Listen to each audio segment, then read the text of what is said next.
तो हेलो दोस्तों, आज हम लोग यहाँ पे न्यूटन के फर्स्ट लॉ को समझने वाले हैं। न्यूटन के फर्स्ट नियम क्या होता है। आज हर एक चीज़ को हम लोग समझेंगे कि यहाँ पे कि कभी भी आप लोग देखते होंगे कि अगर गाड़ी पर हम लोग बैठे हैं, अचानक गाड़ी चलता है तो हम लोग पीछे की ओर झुकना स्टार्ट कर देते हैं, पीछे की ओर झटका लगता है। या कभी भी अगर हम लोग ब्रेक मारते हैं साइकिल में या बाइक पे ही ब्रेक मारते हैं तो हम लोग आगे की ओर क्यों झुकना स्टार्ट कर देते हैं, है ना। झुकना क्यों स्टार्ट कर देते हैं। हर एक नियम को हम लोग समझेंगे। या आप लोग देखे होंगे कि किसी भी टहनी को, कोई भी आम का पेड़ है या कोई भी पेड़ है, हम लोग का आम ही का पेड़ समझिए, अगर उसके टहनी को हिलाते हैं या उसी के पेड़ को भी अगर छोटा है अगर उसको हिलाते हैं तो उसका पत्ती झड़ना स्टार्ट हो जाता है। ये सब रीजन क्या है ना। साइंस को अगर बढ़िया से समझेंगे ना, अगर बढ़िया से समझना चाहेंगे, इतना इंटरेस्टिंग आएगा ना कि हर एक चीज़ हम लोग एकदम बढ़िया से समझ के इंटरेस्टिंग होगा और पढ़ने में मज़ा आएगा। तो हम लोग साइंस को एकदम इंटरेस्टिंग के तौर पर हम लोग पढ़ने का प्रयास करेंगे कि आराम से हर एक चीज़ हम लोग को समझ में आ जाए। ठीक है, आइए हम लोग देखते हैं यहाँ पे न्यूटन का फर्स्ट लॉ हम लोग आज समझेंगे। न्यूटन के गति का नियम जो है, न्यूटन के फर्स्ट लॉ। न्यूटन के प्रथम नियम को हम लोग बोलते हैं जड़त्व का नियम भी बोलते हैं, जड़त्व का नियम। अब जड़त्व क्या होता है, दो प्रकार का जड़त्व होता है, एक विराम जड़त्व और एक गति जड़त्व। हम समझेंगे विराम जड़त्व भी क्या है और गति जड़त्व क्या है, हर एक चीज़ को समझेंगे। और न्यूटन के प्रथम नियम को हम लोग बोलते हैं जड़त्व का नियम और गैलीलियो का नियम भी बोलते हैं। गैलीलियो भी नियम दिए थे, यही दिए थे। अब हम लोग सबसे पहले जड़त्व का नियम समझते हैं। जड़त्व का नियम दो होता है, एक गति जड़त्व, एक विराम जड़त्व। गति जड़त्व का मतलब क्या होता है कि जब कोई वस्तु गति में रहना स्टार्ट करती है तो वो गति में ही रहना चाहती है।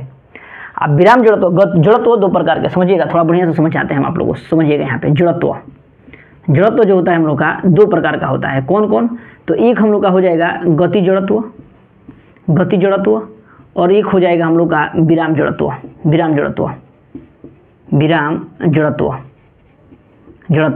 है ना। एक होता है हम लोग का गति जड़त्व और एक होता है विराम जड़त्व। समझेंगे इसको बढ़िया से।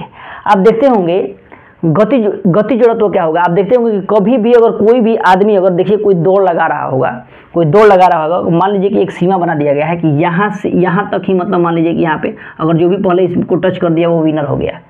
तो अगर दौड़ना कोई स्टार्ट करता है तो क्या यहीं पे जाके अचानक रुक जाएगा? नहीं ना रुकेगा, वो आगे बढ़ता ही जाएगा। क्यों? गति जड़त्व के कारण। कि कोई भी वस्तु अगर गति में है तो गति ही में ही रहना चाहता है। कोई भी वस्तु अगर गति में है तो गति में ही रहना चाहता है। या आप लोग देखते होंगे क्रिकेटर में भी, हम लोग जब रन लेते हैं तो क्या जहाँ पे हम लोग का स्टंप रहता है, क्या वहीं पे अचानक रुक जाते हैं जाके? नहीं ना रुकते हैं। अगर दौड़ते हैं तो स्टंप के आगे भी बढ़ जाते हैं, है ना। ये किसके कारण होता है? तो गति जड़त्व के कारण। क्यों? क्योंकि गति जड़त्व का मतलब होता है कि जो भी वस्तु अगर गति में है तो गति में ही रहना चाहता है, लगातार बढ़ना ही चाहता है। समझ में आ रहा है? तो उसको गति जड़त्व कहेंगे। विराम जड़त्व क्या हो गया? विराम जड़त्व कि जब कोई वस्तु अगर विराम में है तो वो विराम में ही रहना चाहता है, वो चलना नहीं चाहता है। जैसे हम लोग सिंपल वे में अगर मान लीजिए सोए हैं, उठने का मन नहीं करता है, मन करता है विराम में है तो विराम में ही रहना चाहते हैं, मन नहीं करता है उठने का। पढ़ने का मन नहीं करता है, अगर बैठ गए नहीं पढ़ने का मन कर रहा है, आराम से सोए हैं तो सोए ही रह रहे हैं, वही नहीं पढ़ना है हमको, है ना। यानी विराम में है तो विराम में ही रहना चाहते हैं, है ना। तो क्या होगा? विराम जड़त्व। समझ में रहा है? तो गति जड़त्व और विराम जड़त्व दो को चीज समझ गए। तो इसी को हम लोग जड़त्व का नियम कहते हैं। जड़त्व दो प्रकार के होते हैं, कौन? गति जड़त्व और विराम जड़त्व। गति जड़त्व का क्या होगा कि जो वस्तु अगर गति में जो वस्तु गति में है तो गति में ही रहना चाहता है, और जो वस्तु विरामा में है वो विरामा में ही रहना चाहता है, वो बढ़ना नहीं चाहता है, एकदम इसी रहना चाहता है। उसको जड़त्व का नियम हम लोग बोलेंगे। तो न्यूटन के फर्स्ट लॉ को हम लोग क्या बोलेंगे? न्यूटन के फर्स्ट लॉ को बोलेंगे हम लोग जड़त्व का नियम भी बोलते हैं उसको, और गैलीलियो का नियम भी बोलते हैं। यहाँ तक क्लियर है? कोई दिक्कत नहीं है।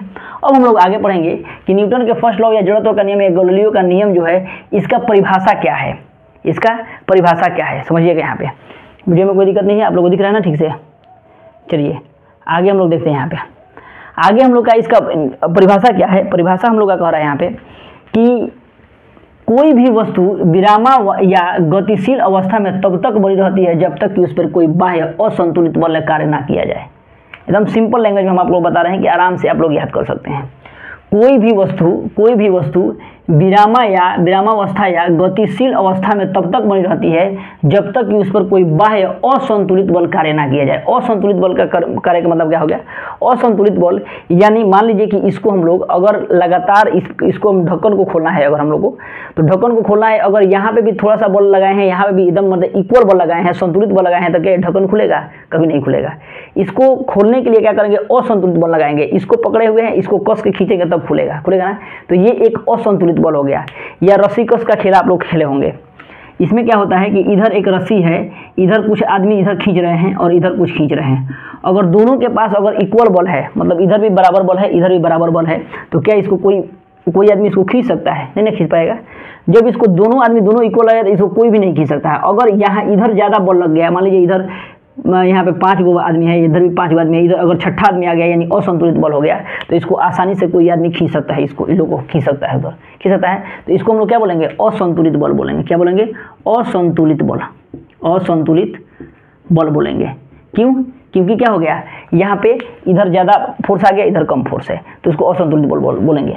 तो वही कह रहा है कि कोई भी वस्तु विरामावस्था या गतिशील अवस्था में, विरामावस्था यहाँ पर लिख दीजिएगा, विरामावस्था लिख दीजिएगा, विरामावस्था या गतिशील अवस्था में तब तक बनी रहती है कोई भी वस्तु। मान लीजिए कि हम लोग अगर गाड़ी चल रहा है तो गाड़ी एकदम लगातार चलना स्टार्ट है, अगर उसमें ब्रेक नहीं मारेंगे तो क्या वो रुकेगा? तो ब्रेक जो मारते हैं क्या हो गया? असंतुलित बल हो गया। या हम ही लोग मान लीजिए दौड़ रहे हैं, स्टॉप के आगे तक दौड़ते जाते हैं, मतलब हम लोग प्रयास करते हैं रुकने के लिए, अचानक स्टॉप पे तो नहीं रुक सकते हैं। गतिशील में तो गतिशील में ही रहना चाहते हैं, लेकिन थोड़ा दूर आगे जाके थोड़ा सा बल लगाते हैं, रुकने का प्रयास करते हैं, तो क्या होता है? रुक जाते हैं, रुकते हैं ना, तो क्या हो जाएगा? वही हम लोग का असंतुलित बल। तो वही कह रहा है कि विरामावस्था या गतिशील अवस्था में तब तक बनी रहती है जब तक उस पर कोई बाह्य असंतुलित बल कार्य ना किया जाए। अब इसके एग्जाम्पल को हम लोग समझते हैं। एग्जाम्पल एकदम सिंपल वे में हर एक चीज़ को समझेंगे।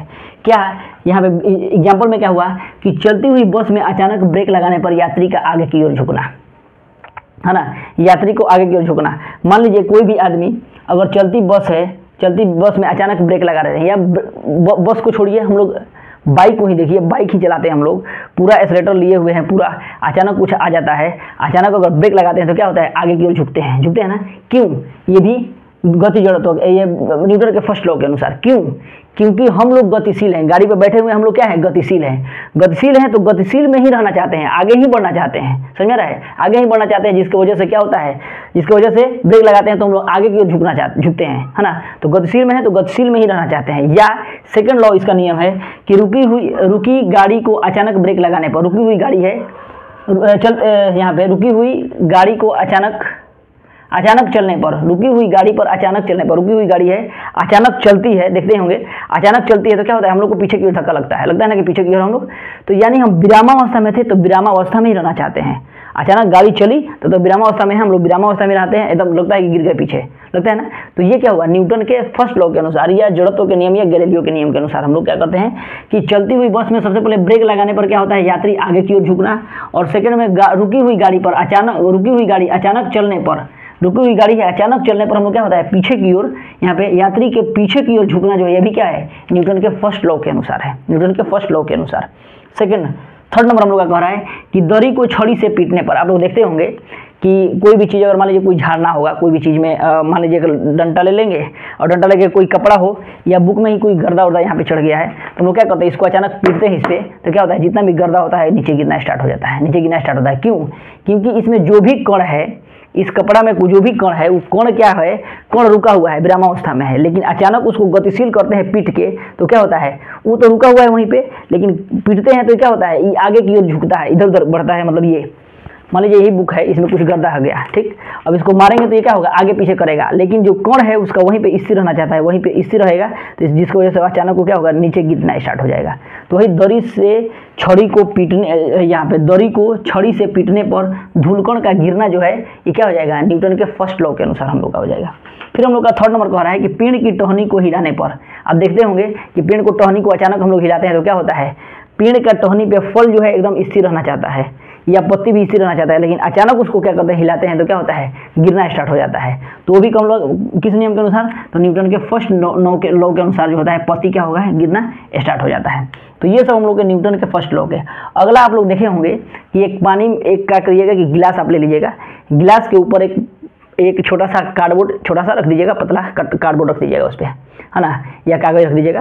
कागज रख के उस पर क्या करिएगा कि पैसा, उस पर सिक्का रख दीजिएगा, 5 का या 10 का सिक्का रख दीजिएगा।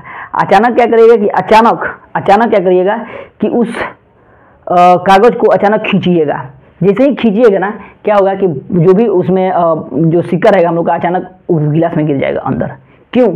क्योंकि जो सिक्का है, सिक्का विरामावस्था में है, और वो विरामावस्था में ही रहना चाहता है, विरामावस्था में है और विरामावस्था में ही रहना चाहता है। अचानक खींचते हैं तो क्या होता है कि ये जो हम लोग का सिक्का जो है, सिक्का अचानक पानी में गिर जाता है। है ना। ये गतिशील हो गया, उसी का गिर गया नीचे, यानी विरामावस्था में है, विरामावस्था में ही रहना चाहता है। और सिक्का क्या होगा, देखिए यहाँ पे एक ग्लास के ऊपर पेपर रखे और उस पर सिक्का रख दिया जाता है और पेपर को खींचने के बाद सिक्का ग्लास में ही गिर जाता है, सिक्का ग्लास में ही गिर जाता है। न्यूटन के किस नियम के अनुसार, फर्स्ट नियम के अनुसार, जड़त्व के नियम के अनुसार। फिर हम लोग का नेक्स्ट यहाँ पे नोट में इसको याद रखिएगा कि न्यूटन के प्रथम नियम से हमें बल का परिभाषा प्राप्त होता है। न्यूटन के फर्स्ट नियम से हम लोग का क्या होता है, बल का परिभाषा प्राप्त होता है, बल का परिभाषा प्राप्त होता है। ये बहुत ही इंपॉर्टेंट चैप्टर है दोस्तों, यहाँ पे आप लोग बढ़िया से इसको समझ जाइएगा। न्यूटन के सेकंड लॉ जो है, न्यूटन के सेकंड लॉ हम लोग नेक्स्ट वीडियो में बताएंगे, पूरा एग्जाम्पल के साथ हर एक चीज़ को समझाएंगे कि आप लोग को पूरा अच्छी तरह से समझ में आ जाए। ठीक है, अगर चैनल पर नए होंगे तो चैनल को सब्सक्राइब कर लीजिएगा। फिर नेक्स्ट वीडियो में हम लोग देखते हैं न्यूटन के सेकंड लॉ को। चलिए मिलते हैं नेक्स्ट वीडियो में, तब तक के लिए जय हिंद दोस्तों।